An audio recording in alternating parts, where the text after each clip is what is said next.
Welcome to MedMaster Mobility Training. This step-by-step training will walk you through MedMaster Mobility's forward-thinking intuitiveness and ease of use. Before we begin, I'd like to point out that MedMaster Mobility is fully iOS 7 compliant and optimized for both the Apple iPad and the iPad mini, and for the iPhone in late 2014. By the way, if you don't already know it, the iPad mini easily fits into a lab coat. EHR/EMR agnostic and with multiple facility capability, MedMaster affords full EHR/EMR mobile interoperability anytime and from anywhere, 24 hours a day, 7 days a week, 365 days a year. As we navigate through MedMaster, please keep in mind that the naming conventions of certain functions of the EHR/EMR this training video is connected to may differ from what you may be accustomed to in your existing EHR/EMR, or for that matter, what you may have experienced in the past as a healthcare professional. For example, in this training video, visit is used instead of encounter, and medical issues is an all-inclusive tab for medical problems, allergies, medications, dental issues, and surgeries. Rest assured that in your actual licensed production version, MedMaster Mobility would match the naming conventions of your specific EHR/EMR. Now, let's take MedMaster for a spin. Based on my credentials and licenses, I can tell I have access to two different EHR systems. I'm going to select the first one, Open EMR, and enter my username and password, and then log in. At this point, I'm presented with the dashboard that gives me an audible reminder of the status of my appointments for the day, prescriptions waiting for review today, lab results waiting for analysis today, and messages waiting for review. I can jump to any of the sections simply by tapping on it, or I can tap Continue to go to the Patient tab. MedMaster features 8 different tabs. The Patients tab, which contains my patient information, the Scheduling tab to handle my schedules, the Visit tab to process my visits, which are sometimes referred to as encounters, prescriptions and labs, my reports, my messaging system, my internal contacts, and my resources. I'll start with the Patients tab. Let's begin by adding a new patient. I'll tap the plus sign at the top and then enter some information. You'll notice when I entered information, it automatically formats it for me. And I can also use gestures where I can swipe from side to go to the next section. I can also use the menu. I'll start by entering an email address, selecting a language such as English, then ethnicity and emergency contact, and some chart notes. Anywhere in MedMaster where I see this button, I can use nuanced speech dictation to narrate and have it put my dictation in as text. And anywhere I see the speaker button, I can press it and have the note read back to me. I can pick an insurance company and enter the information for that company, the policy number and group, and if there were secondary insurance, I can also add that data. So I'm going to press Save. Oh, I do need a date of birth, so I'll return to the basic information window and enter the date of birth. And now I will tap Save. MedMaster tells me the patient is added, and now it pulls up Jane Mary Smith, female, 19 years old. So in this first tab on the side, there are several options that I can scroll through, or I can access by this patient summary menu, where I can get the demographics, the contact information, the emergency contact, and I can see some chart notes and things like that. So since this is a new patient, there's not a whole lot of information yet. So I'll go to Schedule, and I'll schedule her as an appointment. I'll say that she's here for a cold sore, and I'll make the appointment for today, and I can select Status. I can select the facility billing provider, and I'm going to tap Save to book this appointment. And there it is in the calendar. That was quick and easy. So now that I have it scheduled, I'll go ahead and start the visit. What this does is start the visit that I scheduled and checks her in. One of the most advanced features of MedMaster is the CLU Document tab. What CLU stands for is Clinical Language Understanding. It allows me to take free-form narrative I've dictated using the embedded Nuance medical speech engine and turn it into separate discrete data points that can automatically populate into the patient's chart. So I'll go ahead and do a sample. I have some typical encounter examples already typed in, so I don't have to read the whole thing to demonstrate this functionality. But I can see that I would normally use this nuance function for the speech dictation. I'll say that I have a 19-year-old female here and that she presents with a cold sore on her lip. And I can see in this free-form narrative that I'm telling it my review of systems, and I'm giving it titles for history of present illness, and I'm putting in my subjective notes, things like that. They don't have to be in order, but when I give it some kind of heading, it does help its accuracy. So I'm going to tap Process Document. At this point, what MedMaster is going to do is that it's going out to Nuance, and it's going to use clinical language understanding and pull out the pieces of information that were in the narrative. So here I see the vitals it found. I forgot to narrate the pulse, so I'll go ahead and choose Edit, and I can add that in right now. And I can change the entries since I don't have to accept entries as they are. Now I'll say I'm done. If I come down here, I can see MedMaster found my SOAP notes: subjective, objective, assessment, and plan. Each of these can be edited. A checkbox means it is correct, and I'll take it as is.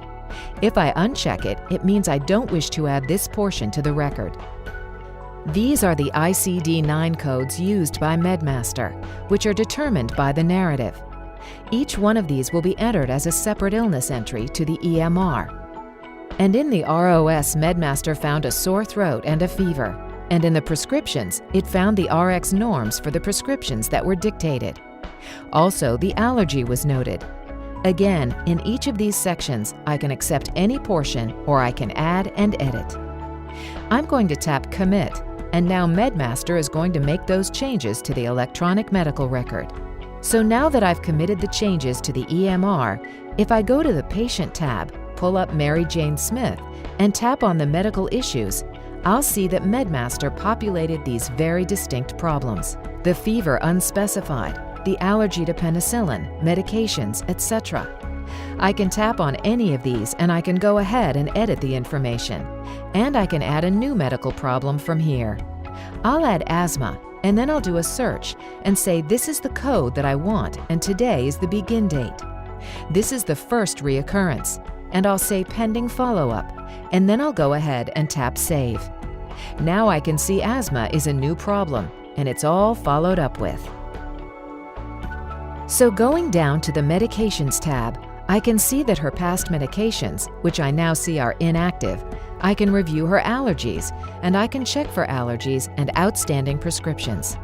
So if I go to the Vitals tab, I can see MedMaster populated the vitals I entered. If I go to Present Illness, I can view what's been entered. If I come down to SOAP, I can see the SOAP notes. I can edit any of these, and I can have them read back to me. I also have a Dictation tab where I can do my dictation. For example, patient is a 19-year-old female complaining of chest pains, period. I can come down to the Review of Systems tab, and I can browse the sections by scrolling, or I can jump to any of the sections by going to this list here.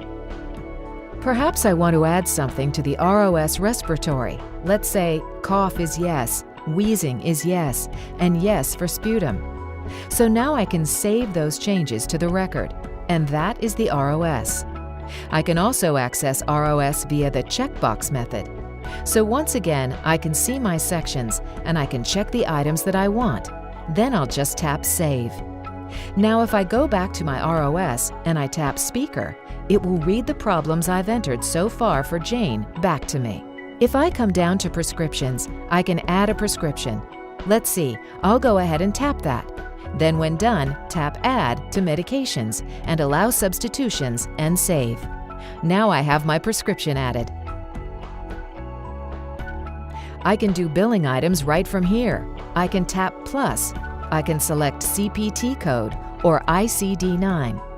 I'm picking ICD-9 and I'm going to do a code search, and at this time, bill for the asthma. Pick the code, authorize, and save. This is now in the billing system for approval later. So in the Visit tab, if I go down to the patient summary, I can see that everything has been updated. Now I'll go back down to the Patients tab at the bottom. If I go to Medications, I can see that it's been added. I can go to Visits, and I can see the visit that's been added, and I can tap on it to see the details and go back. I can go to my SOAP notes, review them, edit them. In patient notes, if I've created any, which I haven't done yet, I can scroll to my ROS where I can see that I entered 2 different dates, and I can tap on those if I need to work on them. Patient documents can be ID cards, a picture of the patient, things like that. At this point, I can add an image, like something, say, from my library. That's the Patients tab. In the Scheduling tab, I can review my appointments. I can see the number of appointments and whether or not I have filters, such as by location or physician. I have a day view, a weekly view, and a monthly view. I also have a list view, which of course is helpful. And from here, I can schedule a new appointment. I'll start by selecting a patient, reason for the visit, say that his chart is pulled, select the facility, etc., and then I'm going to tap Save, and MedMaster asks to confirm this information. And now I can see that I have Brent Perez scheduled. From here, by tapping on the appointments, I can start the visit, edit the patient, or I can pull up the patient's chart or delete the appointment. If I go to the labs, I can set a date range. I can choose facilities, or I can choose all of the options. I can limit it to certain prescriptions I'm looking for. I can limit it to a patient if I want. Right now, I see that I have just one outstanding, and that's for Jane Smith. Now I'll look at reports, and I'll look at appointments, encounters, and combined. I can base this on the date range, facility, or if needed, on a specific provider. The Messages tab allows me to send messages within the EHR system. I can choose the facility I want, tap New, and say it's a new chart note. This one is going to the admin, and I'm going to say it is about Brent, then type the note. And when I'm done with my message, I can send it to the admin. I can check my sent box and tap on the ones I need there. The Contacts tab lets me keep a list of contacts. They may be vendors, suppliers, people that I use for referrals, and anyone I want to contact personally. When I look at resources, I can see that I can pull up an image and I can size that image and even delete it. I can pull a video from the library that explains various things to patients. I can get documents that may be helpful or informative to the patients, and I can get document consent. So that is a brief overview of MedMaster. Pretty amazing. Thanks for joining me today, and I'm sure you'll find MedMaster Mobility to be your ideal mobile solution for improving patient care and outcomes, streamlining workflows, and reducing healthcare costs. Our fully functional demo of MedMaster Mobility can be downloaded from the Apple App Store. Search for MedMaster Mobility in the App Store.